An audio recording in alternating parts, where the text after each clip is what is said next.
नीतीश कुमार के राज्य में भी बहुत सारी ऐसी बातें हैं जिसको आलोचना का शिकार बनना पड़ा है, लेकिन सबसे बड़ी बात है कि जो जिस पलायन को लेकर के आज तेजस्वी यादव हो या फिर राहुल गांधी हो, ये कहते हैं कि बिहार में पलायन है, बिहार में पलायन है। इस पलायन की शुरुआत कहाँ है? स्कूल में जो महिला ड्रॉप आउट था वो सबसे ज्यादा बेहतर स्थिति में आया और लड़कियां लगातार स्कूलों में जाने लगी, साइकिल चलाने लगी और ये बताने लगी बिल्कुल बिहार का नीतीश कुमार ने वो तरीका ढूंढ लिया और यहाँ से उनको लगा था कि मुसलमान के पास तो कोई विकल्प नहीं है जी, क्योंकि भाजपा तब उनसे अलग होने की पूरी स्थिति में आ गई थी और भाजपा अलग नहीं हुई। ये एक बड़ी चुनौती थी और आज की तुलना उससे करेंगे तो अगले जब बताएंगे, आप पूछेंगे उस पर तो मैं बताऊंगा चुनौती सबसे बड़ी थी। बिल्कुल जिस चुनौती की चर्चा निश्चित रूप से प्रश्न पूछेंगे ही पूछेंगे, आपको एक सोच की जरूरत होती है। खास करके जब आप विकास की तरफ बढ़ते हैं तो आपके लिए एक सोच बहुत जरूरी होती है और आपका पॉजिटिव सोच ही सारा काम कर देता है। अगर आपके पास शिक्षा है तो आप किसी भी मंजिल को प्राप्त कर सकते हैं और बिहार ने समय समय पर दिखाया। नोरमा ग्रुप, जो सोचता है वो करता है, आपके अपने सपनों का आशियाना। शिक्षा वो शेरनी का दूध है जो जितना पीता है वो उतना ही दहाड़ता है। आप सोच रहे होंगे कि ये शेरो शायरी क्यों कर रहे हैं हम। बिल्कुल आज शेरो शायरी के साथ ही ये शुरू हुआ है, क्योंकि आपको बता दे आज बात शिक्षा की होगी और बात शिक्षा की क्यों ना हो। शिक्षा वही एक रास्ता है जिससे आप अपने जिंदगी में जो करना चाहते हैं वो आपको मिल सकता है। देखिए आज हम बात करेंगे बिहार के बारे में, बिहार की शिक्षा के बारे में बात करेंगे। आखिर 1990 से लेकर 2005 तक क्या स्थिति था बिहार में शिक्षा का, और उसके बाद 2005 से लेकर 2025 तक अगर आम भाषा में हम आपको समझाएं तो 15 बनाम 20, 15 लालू जी का और 20 नीतीश कुमार का। चलिए इन तमाम मुद्दों पे बातचीत करने के लिए हमारे साथ बाबा हैं। बाबा सबसे पहले स्वागत है आपका। देखिए पहले हम स्वागत करेंगे आपका। देखिए नहीं, स्वागत तो आप हर किसी का करते हैं, हाँ, लेकिन मैं आपका स्वागत करता हूँ। बहुत धन्यवाद बाबा। आपने जो ये पूरा चुनावी माहौल है इसमें से ऐसी ऐसी चीजें निकाल करके आप लोग लाते हैं। आपकी युवा टीम जो है काफी डेवलप हो रही है। मैंने देखा है, कई आपके एपिसोड देखे हैं, मैंने लोगों से इंटरेक्शन भी देखा है। आपकी पूरी टीम को मैं देख रहा हूँ और जिस तरह से नमन जी पूरी टीम को गाइड कर रहे हैं, मुझे लगता है कि सबसे बेहतरीन अगर कहा जाए, चूंकि भारत लाइव चैनल का एक मैं भी अंग हूँ, इसलिए हो सकता है कि लोगों को लगे कि मैं कुछ ज्यादा बोल रहा हूँ, लेकिन सबसे सटीक अगर बात कहीं नजर आती है तो यही नजर आती है, क्योंकि इसकी चर्चा अब लोगों के बीच में होने लगी है। और मैं कई जगहों पे, कई पॉलिटिशियन से मेरी बात हुई, कई पत्रकारों से मेरी बातचीत हुई, तो वो हमसे भी पूछते हैं कि ये जानकारियां आपने कहाँ से इकट्ठा की जी। और इसके लिए आप लोगों को, आपकी टीम को, नमन जी को मैं पहले तो बहुत बहुत धन्यवाद देता हूँ, बधाई देता हूँ कि आप लोग बहुत अच्छा काम कर रहे हैं और इस चुनाव में कुछ आप लोग अलग करेंगे। और उसी अलग के सिलसिले में आपने एक और टॉपिक ला दिया है सामने, शिक्षा। आपने बहुत अच्छी बात कही कि शिक्षा वो शेरनी का दूध है जिसे जो पीता है उतना ही दहाड़ता है। और सबसे बड़ी चीज है कि ये ऐसा धन है जो आप एक बार ले लीजिएगा तो वापस नहीं होता है। और आपकी गरीबी से लेकर हर एक चीज को ठीक करने वाला बस ये शिक्षा है। बिल्कुल। तो ऐसी स्थिति में अगर आपके पास शिक्षा है तो आप किसी भी मंजिल को प्राप्त कर सकते हैं और बिहार ने समय समय पर दिखाया है, विकट परिस्थितियों में भी दिखाया है। अब तो पिछले 20 साल में बहुत कुछ बदला है और हम चर्चा आजादी से लेकर के अब तक इस 79 सालों में जो कुछ भी हुआ है उसकी चर्चा हम करेंगे, लेकिन सबसे ज्यादा चर्चा का विषय अगर कहीं बनता है तो ये 35 साल का समय जो है, क्योंकि आप जब भी, आपकी उम्र हो सकता है 25 हो, 26 हो, 27 हो, आप जब इस अवस्था से गुजर रहे होंगे, आपने जो समय देखा होगा और आपके बाद जिन लोगों की उम्र समाप्त हो रही है नौकरी की, वो देखेंगे तो उनको अंदाजा जरूर हो जाएगा कि उन्होंने क्या खोया और क्या पाया है 35 सालों। बिल्कुल। और आप अगर ये पूरे वीडियो देखेंगे तो आपको सही में ये अर्थ समझ आएगा कि क्या पहले हालात थे और शिक्षा की हालात अब क्या है। और चुनाव नजदीक है बिहार में, आप देख ही रहे हैं, तो चुनाव में शिक्षा कितना बड़ा मुद्दा होने जा रहा है। देखिए लोग शिक्षा का मुद्दा बनाए चाहे नहीं बनाए जी, लेकिन नीतीश कुमार जी ने वो बार सेट किया है, उस बार को अब पार करना थोड़ा मुश्किल लग रहा है। हम इसलिए इस बात को कह रहे हैं कि जब 1990 की चर्चा आप करते हैं, जिस समय कांग्रेस ने सत्ता छोड़ा था और ये सत्ता हस्तांतरित हुई थी जनता दल को, जिसमें लालू प्रसाद यादव को मुख्यमंत्री बनाया गया और उसमें भारतीय जनता पार्टी, नीतीश कुमार, सभी लोग साथ में थे जी। तो इस परिस्थिति में जो शिक्षा का स्तर था, जो शिक्षा की स्थिति थी, उस स्थिति की अगर तुलना करें तो आंकड़ों तक जाना पड़ेगा हमको। और 2005 में साक्षरता दर हमारे यहाँ मात्र 33.57% थी जी। इसका मतलब आप समझ सकते हैं कि जब लालू प्रसाद को यह हस्तांतरित हुई तब क्या थी, निश्चित रूप से उससे कम हुई होगी। बिल्कुल। और उसके बाद लालू प्रसाद ने जब छोड़ा, नीतीश कुमार के हाथ में दिया तो 33.5% थी। इसका मतलब है कि शिक्षा का स्तर हमारे यहाँ काफी कम था। बिल्कुल। जिसको आज के डेट में जब तुलना करने जगह पर आएंगे तो हम बताएंगे कि क्या हुआ है। तो देखिए, आज बातचीत ही होगा 15 बनाम 20, लालू यादव का 1990 से 2004 तक जो रहा उनका, और उसके बाद नीतीश कुमार जो 2005 से लेकर अभी तक चल रहे हैं। तो सबसे पहले बाबा हम ये जानना चाहेंगे कि जो ये शिक्षा में बड़ा बदलाव हुआ 90 के दशक से लेके फिर इसके बाद अभी जब नीतीश कुमार की ये जो पीरियड चल रही है, कैसे हो पाया, क्या लगता है, कौन किस पे भारी दिखाई पड़ रहा है आपको? देखिए, सबसे बड़ी बात यह है कि आपको एक सोच की जरूरत होती है। खास करके जब आप विकास की तरफ बढ़ते हैं तो आपके लिए एक सोच बहुत जरूरी होती है, और आपका पॉजिटिव सोच ही सारा काम कर देता है जी। जब 1989 की बात हम करें, 90 में जब लालू प्रसाद आए, उससे पहले 1989 की बात करें तो कुछ आंकड़ों तक मैं जाना चाहूंगा। ये आंकड़े थे 1986 से लेकर 1989 से जो शुरू हुआ उसमें 11.4% ड्रॉप आउट था। जो बच्चे विद्यालय में जाते थे उसका ड्रॉप आउट का दर जो था वो 14.4% था। 1999 तक ये घट करके 3.2 हुआ। मतलब कांग्रेस के रीजन में और घटा, शिक्षा का स्तर और बेहतर होना चाहिए था, जो कि घटता चला गया, और ये ड्रॉप आउट जो है बढ़ता चला गया। यहां तक कि आपको बता दें कि 39 लाख बच्चों का स्कूल में नामांकन हुआ था। लेकिन आप समझ सकते हैं कि जब इतने सारे बच्चे ड्रॉप आउट में निकलते चले गए तो शिक्षा का स्तर क्या होगा। बहुत सारी सुविधाएं उसके बाद 1990 में जब लालू प्रसाद आए तो उन्होंने एक प्रयास जरूर किया था, क्योंकि उनके ऊपर एक दबाव था नीतीश कुमार का और भारतीय जनता पार्टी का, क्योंकि दोनों ने सपोर्ट करके उनको मुख्यमंत्री की कुर्सी तक पहुंचाया था जी। लालू प्रसाद ने शुरुआत तो की, भूमि सुधार, शिक्षा के संबंध, चकबंदी वगैरह वगैरह करके कोशिश किया गया कि स्कूल की स्थिति सुधारी जाए, शिक्षा का स्तर सुधारा जाए, लेकिन वो सोच जो है वो डेवलप नहीं हुई। मैंने सोच की बात की थी, वो सोच डेवलप नहीं हुई। और 4366 राज्य का ये बजट था, इसका हिस्सा, इसमें उल्लेखनीय वृद्धि नहीं हो पाई थी। साक्षरता दर 2001 में जनसंख्या के अनुसार, 2001 की मैं बात कर रहा हूँ, 90 से लेकर के 2001 तक जब जनगणना हुई तो ये साक्षरता दर 47% पूरी थी, जिसमें महिलाओं का ड्रॉप स्तर, महिलाओं का जो दर था वो काफी कम था। 33% महिलाएं साक्षर हुआ करती थी। ये एक बड़ी चुनौती थी, और आज की तुलना उससे करेंगे तो अगले जब बताएंगे, आप पूछेंगे उस पर, तो मैं आपको बताऊंगा चुनौती सबसे बड़ी थी। बिल्कुल, जिस चुनौती की चर्चा निश्चित रूप से आप प्रश्न पूछेंगे ही पूछेंगे। अभी हम एक प्रश्न और पूछने जा रहे हैं बाबा।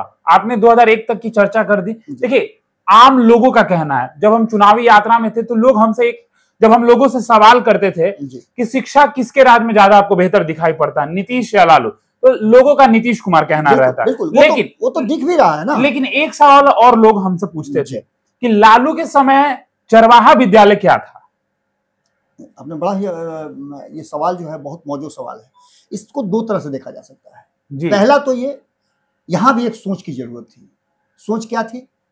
जिस समाज से आते हैं लालू प्रसाद, यादव समाज, उनका मुख्य पेशा क्या है?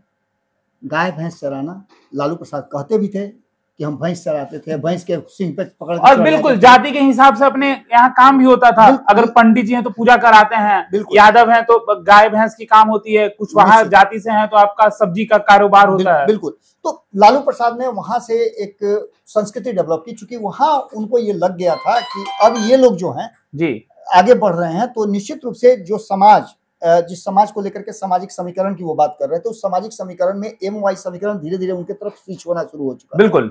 और यहां से उनको लगा था कि मुसलमान के पास तो कोई विकल्प नहीं है जी, क्योंकि भाजपा तब उनसे अलग होने की पूरी स्थिति में आ गई थी, और भाजपा अलग भी हो गई थी। ये वो समय था जब आप राम मंडल और कमंडल की राजनीति चल रही थी।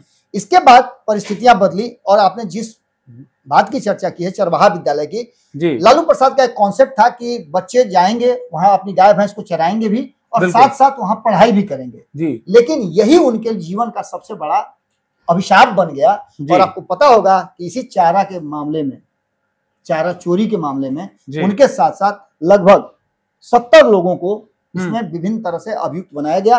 कई लोग जेल में गए। लालू प्रसाद भी आज तक चारा घोटाला के मामले में सजा याफ्ता है, बेल पर रिहा है। बहुत सारी बीमारियां हैं जिसके चलते उनको मिला हुआ है। इसकी आलोचना भी हुई, लेकिन इस कॉन्सेप्ट को देखने के लिए मुझे याद पड़ता है, मैं उस समय भी पत्रकारिता करता था, कई लोगों के लिए फ्रीलांसिंग का काम किया करता था। मुझे याद है कि BBC ने इस पर एक डॉक्यूमेंट्री तैयार किया था कि लालू प्रसाद ने जो ये कॉन्सेप्ट बनाया है, इस कॉन्सेप्ट से और भी बहुत सारी चीजें, भेड़ चराने वाले, क्योंकि आपको पता होगा कि विदेशों में, कई देशों में भेड़ चराने वालों की एक अलग प्रजाति होती है, उनकी शिक्षा दीक्षा कैसे होगी, इसके लिए आए थे यहाँ पर जांच करने के लिए। लेकिन निश्चित रूप से ये चरवाहा विद्यालय कॉन्सेप्ट तो बहुत बढ़िया था।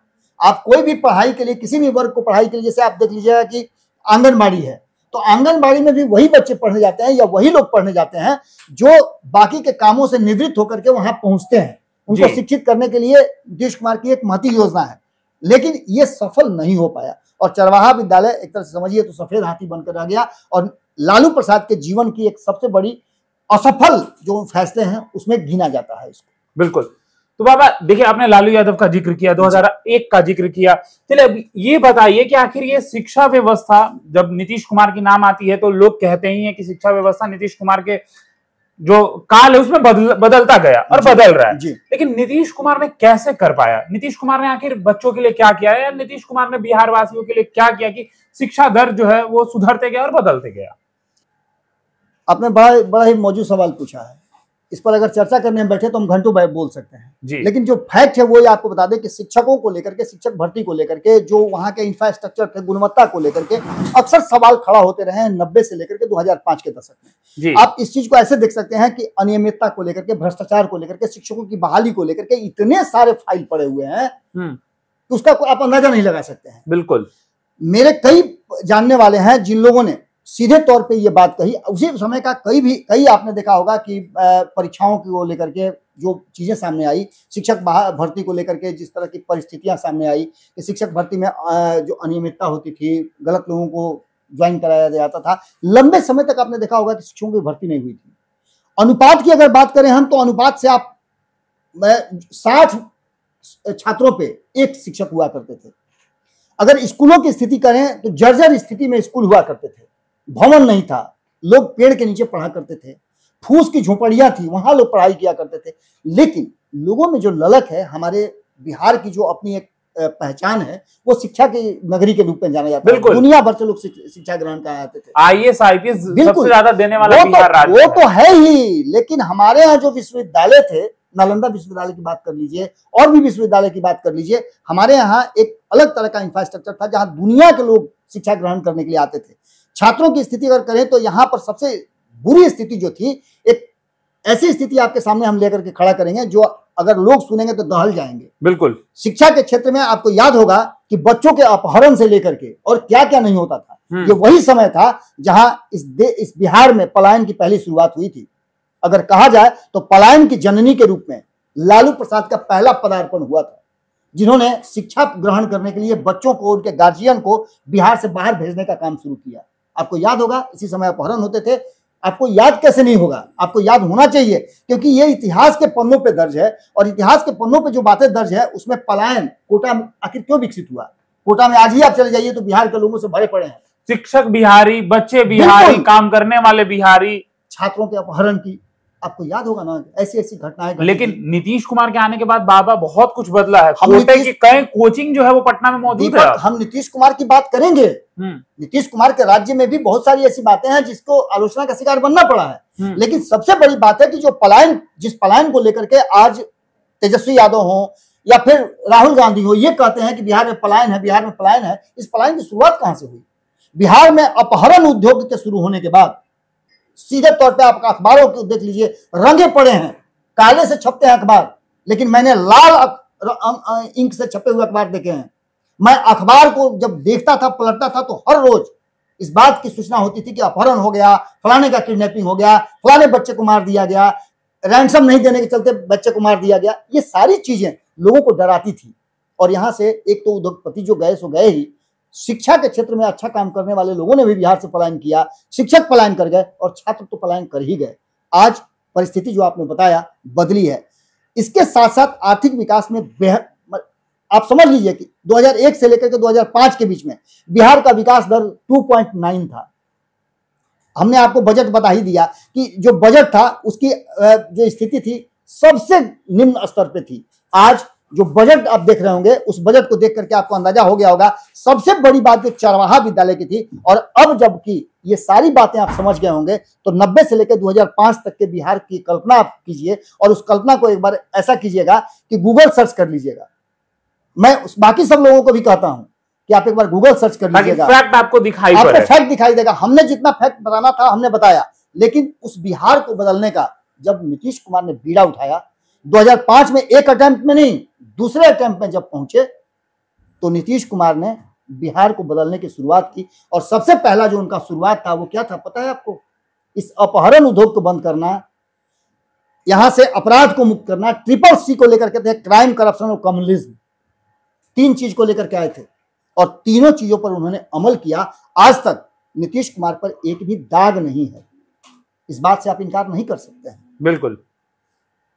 तो नीतीश के आते ही शिक्षा व्यवस्था जो है वो धीरे धीरे बदलती दिखाई पड़ी, और आज वो दिन भी आ गया कि कई ऐसे बड़े बड़े कोचिंग है जो आज पटना में मौजूद है। तो ये कैसे हो पाया बाबा? 20 साल में 17 गुना शिक्षा का बजट बढ़ जाना, इस बात को आप क्या समझते हैं?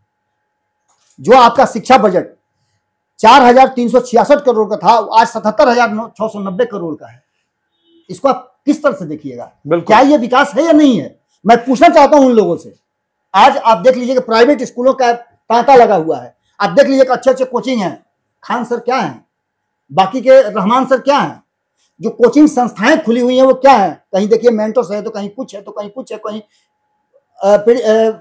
इतने सारे शिक्षण संस्थान खुले हुए हैं कि कोटा फेल है आज बिहार में। बिहार को एक अच्छा उद्योग मिल रहा है, बिहार के लोगों को हॉस्टल से लेकर के खाना बनाने और खिलाने तक बच्चों को सब कुछ व्यवस्था हुआ है, और एक रोजगार का अच्छा साधन पैदा हुआ है। कोटा अब न जाकर के लोग बिहार में रहना पसंद करते हैं, क्योंकि बिहार में एक तो लॉ एंड ऑर्डर, बिल्कुल, शिक्षा की व्यवस्था पर नीतीश कुमार अगल बगल प्रदेश के बच्चे यहाँ आते हैं पढ़ने, झारखंड, उत्तर प्रदेश, पटना आते हैं पढ़ने बच्चे।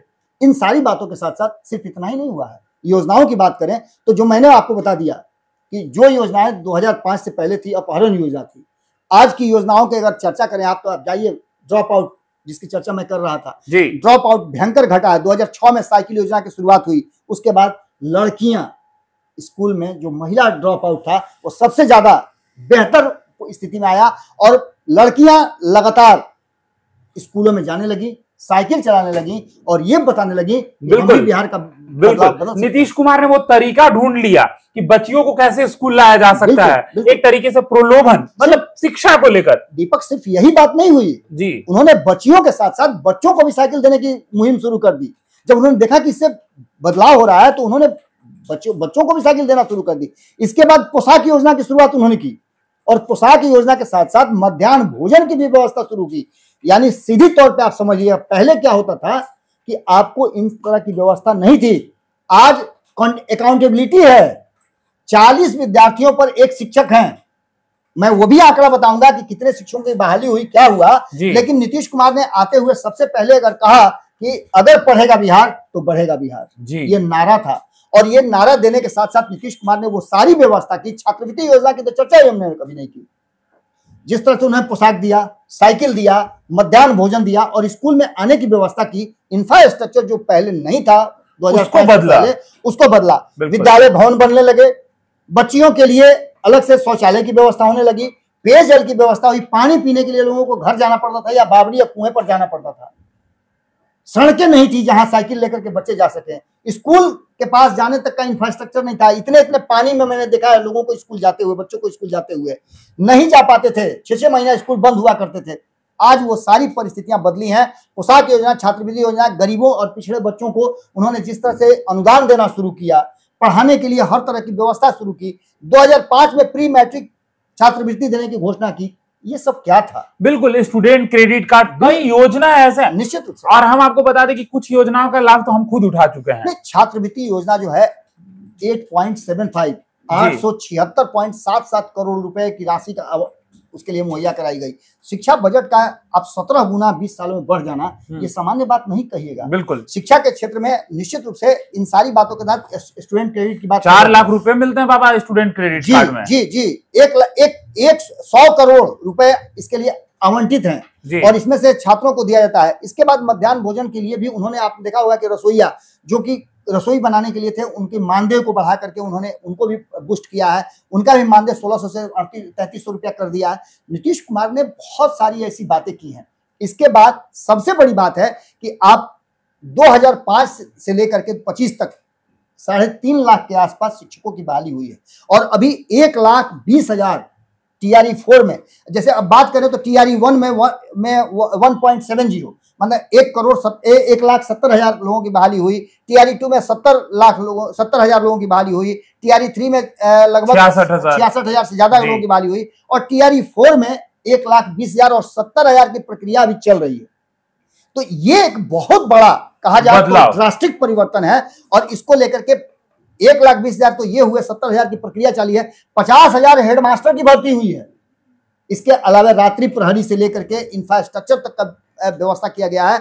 4.5 लाख से ज्यादा ये पूरी बहाली हो चुकी है और इस स्थिति में छात्र और शिक्षक का अनुपात जो है, जिसको जो गड़बड़ाया हुआ था, वो सबसे बेहतर हुआ है। आज के समय में इसमें जो साक्षरता दर है वो 60% से 20% पर आ गया है। जो ड्रॉप आउट दर था उसको बढ़ाया गया है और साथ में आपको बता दें कि शिक्षक छात्र अनुपात में सुधार हुआ है, ड्रॉप आउट में भी काफी परिवर्तन हुआ है और अब बच्चे बाहर नहीं जाते हैं।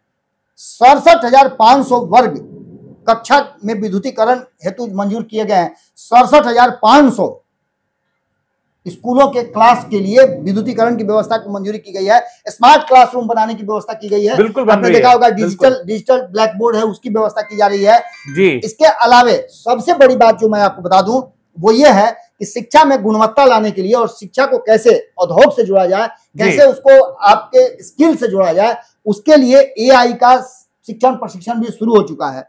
इसके लिए 2025 में वर्ग 6 से लेकर के 12 तक के 1 करोड़ से अधिक बच्चों को AI डिजिटल ट्रेनिंग देने की व्यवस्था की गई है और इसके लिए सारी योजनाएं, इसका मॉड्यूल जो है वो तैयार कर लिया गया है। इसके अलावा 6,000 स्कूलों में 28 लाख बच्चों को 3D मल्टीमीडिया शिक्षा दी जा रही है। ये क्या है? 2005 से 2020 के बीच में नीतीश कुमार ने जो चीजें की है, ये सब हिडन चीजें हैं। आप जब लोगों से मिलने गए थे, लोगों से जब आप पूछते थे, आज सिंपल सी बात समझिए, प्रशांत किशोर कहते हैं अपने बच्चों के लिए वोट कीजिएगा। बिल्कुल, नीतीश कुमार किसके लिए कर रहे हैं? अपने बच्चे के लिए। अपने बच्चे को तो इतना दिन से इंतजार कर रहा है लोग कि राजनीति में ले आए तो ले नहीं आ रहे हैं, वो दूसरे के बच्चे के लिए कर रहे हैं।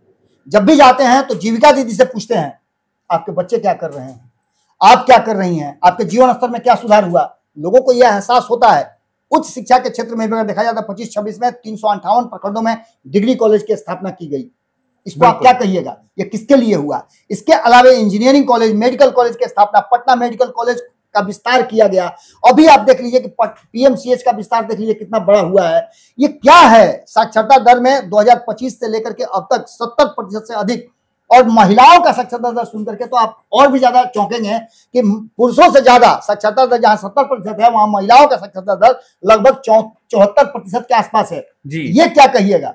वो महिला जो कभी डरती थी निकलने से, वो महिला जो है पुरुष से कंधे मिलाकर चल रही है और आगे भी पहुंच गई। सिंपल सी बात है। इसके अलावा अब एक बात और है, नीतीश कुमार के सामने चुनौतियां भी कई हैं। चुनौतियां ये हैं कि इसके लिए आम लोगों को भी इसके लिए अवेयर होना पड़ेगा। जैसे आपके क्षेत्र में, आपके गांव में एक विद्यालय है जी। उस विद्यालय में पढ़ाई लिखाई का क्या स्तर है, उसके लिए भी उन्होंने व्यवस्था किया। विश्वसूत्री कार्यक्रम में वहां के स्थानीय लोगों को जोड़ करके एक कमेटी बनाई है कि शिक्षा के स्तर में सुधार कैसे हो, इंफ्रास्ट्रक्चर का बिल्ड कैसे हो। और यही नहीं, शिक्षा के साथ साथ उन्होंने खेल के लिए भी, अभी जो प्रगति यात्रा में गए हुए थे तो उन्होंने शिक्षा के लिए जो जो जरूरत थी स्कूल में क्या नहीं है, उन सारी चीजों का उन्होंने डाटा बनवाया और आप देख रहे होंगे कि मंत्रिमंडल का बैठक बुला करके और तुरंत वो उन सारी चीजों को वो कर रहे हैं। बिल्कुल। इसके अलावे बहुत सारी ऐसी बातें हैं जिसको लेकर के नीतीश कुमार काफी अवेयर हैं।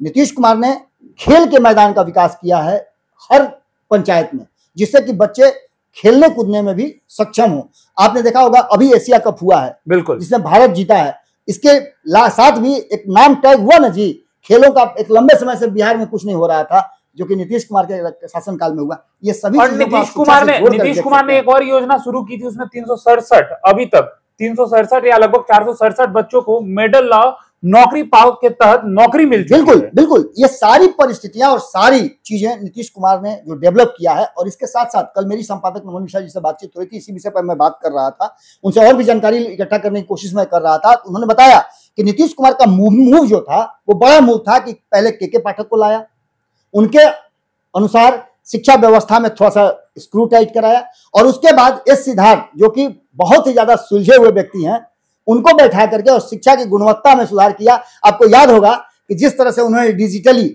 हाजिरी लेना शुरू किया, स्कूलों तक पहुंचे, वीडियो कॉल, ये बहुत ज्यादा असरदार हुआ। और इसको लेकर के शिक्षकों में भी लगा कि हमको पूछने वाला अकाउंटेबिलिटी तो किसी की है, वही तो अकाउंटेबल है हमारे लिए।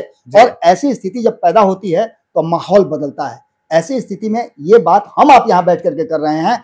आम लोग सिर्फ मौखिक बात करेंगे, लेकिन जमीन पे उतर जाइए, आप खुद जमीन पे उतर के देखे हैं, लोगों से पूछे हैं, तो लोगों ने कहा है कि हाँ हमारे यहाँ स्कूल हैं, शिक्षा भी बेहतर है, उसकी व्यवस्था होनी चाहिए, और नीतीश कुमार ने उसकी व्यवस्था की है। अब रहा सवाल कि इसको लेकर के नीतीश कुमार ने कई विश्वविद्यालय की स्थापना की, 2005 से लेकर के 6 मेडिकल कॉलेज खुले। बाकी की जानकारियां आपके पास हैं ही। प्रगति यात्रा के दौरान उन्होंने 9 डिग्री कॉलेजों की जो बात की थी उसकी भी तैयारी शुरू हो चुकी है, और चर्चा किए भी हम लोग कल। तो सिंपल सी बात है, जब तुलनात्मक अध्ययन आप करेंगे 2005 से पहले और 2005 के बाद, तो मैं तो ये इतना ही कह सकता हूं कि जो 79 सालों में बिहार का जो कायाकल्प हुआ है, एक शिल्पकार के रूप में जो नीतीश कुमार ने किया है, मैं नीतीश कुमार का प्रवक्ता नहीं हूं, लेकिन जिस तरह से नीतीश कुमार ने एक शिल्पकार के, एक विश्वकर्मा के रूप में बिहार में अलग अलग सेक्टर में काम किया है, शिक्षा के क्षेत्र में जो उन्होंने काम किया है, इसमें थोड़ा बहुत और करने की जरूरत है। चुनौतियां बहुत हैं, चुनौतियों से पार पाना भी जरूरी है। अगर कहीं कुछ गड़बड़ होती है तो उसके लिए वो अकाउंटेबल भी होते हैं, लगातार वो इस पर ध्यान भी देते हैं। तो चलिए बाबा, ये दर्शकों पे रहने देते हैं कि आप बताइए 15 बनाम 20 में कौन किस पे भारी है। निश्चित रूप हमने आपको फैक्ट और डेटा देने की कोशिश की है। हम तो यही कहेंगे कि आप अगर सब कुछ देख रहे हैं तो आप एक काम खाली कीजिए ना, आप चरवाहा विद्यालय बनाम एम्स, क्योंकि एम्स भी शिक्षा का एक स्थल बन गया है, यहाँ से डॉक्टर्स निकलते हैं, और वो डॉक्टर कब निकलते हैं, जब नीचे की पढ़ाई आपकी बेहतर होगी तो ऊपर की पढ़ाई आपकी बेहतर होगी। बिल्कुल, यानी सीधी तौर पे आप समझिए, चरवाहा विद्यालय बनाम एम्स की इस जंग में आप 20 साल बनाम बाकी के जो समय हैं 2005 से पहले के बिहार का तुलना कीजिए, और कमेंट बॉक्स में अपनी राय जरूर दीजिएगा। चलिए, धन्यवाद।